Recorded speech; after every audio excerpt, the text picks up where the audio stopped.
All right, here's a couple of questions dealing with dividing complex numbers. And specifically when you're dividing complex numbers, what you're looking for is to get rid of an I on the bottom. This question, we'll have a couple steps in it. The first one that we're looking at, this one, what I need to do is just FOIL that thing on the bottom and then do the same thing that I just did. So I'll leave the top alone, and then I'm going to FOIL this thing. So the squared there means I got two of them, 1 minus 2i. So I'll FOIL that thing on the bottom. 1 times 1 is 1, that'd be a negative 2i, another negative 2i, and then a positive 4i squared. See what's going to happen there? On the top I have 1 plus 2i.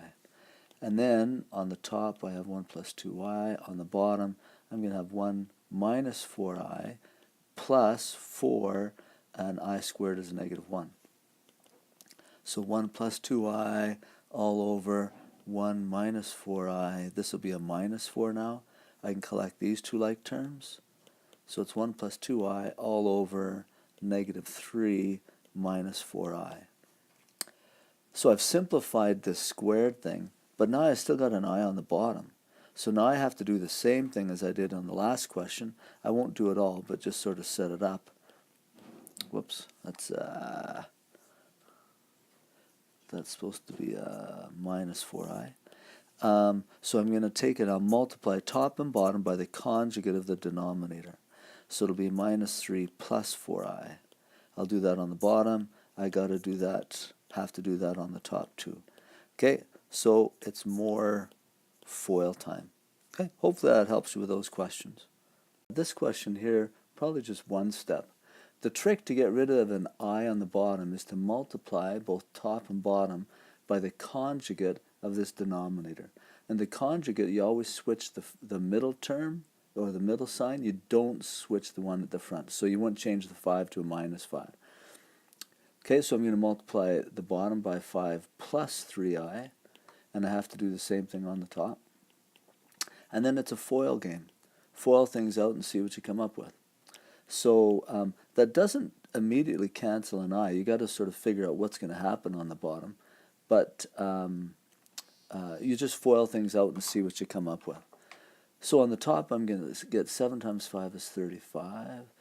So that's that and that. That times that. 7 times 3i is plus 21i. And then plus 20i. And plus 12i squared. On the bottom it'd be 25 plus 15i minus 15i minus 9i squared. Okay, I still don't have the i's canceled on the bottom, but you'll notice that these middle two terms are going to cancel.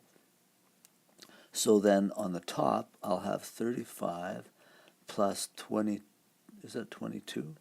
Did I write that down wrong? Oh, 7 times 5 is 35. 7 times 3, that's 21i. Whoops. And that's 20. Okay, so 20 plus 20 would be 41i. Plus 12. Now I squared, we know, is equal to negative 1. So I can change that I squared to a negative 1. All over 25 minus 9. Oh, and I can change that I squared to a negative 1. So just looking at the bottom, I'm going to come up with 25 minus a negative 9, in other words, plus a 9. Or on the bottom, 25 plus 9 would be 34. On the top, I'm going to have 35 minus 12 is about 23, I think, plus 41i. I keep missing the 1 there. And so down here I'll have 23 plus 41i. Now in the book, they like you to separate that so it's in the a plus bi form. If you get to here, I'm good with that. But the proper way to write it would be 23 over 34 plus 41 over 34i. Okay? Now this other question,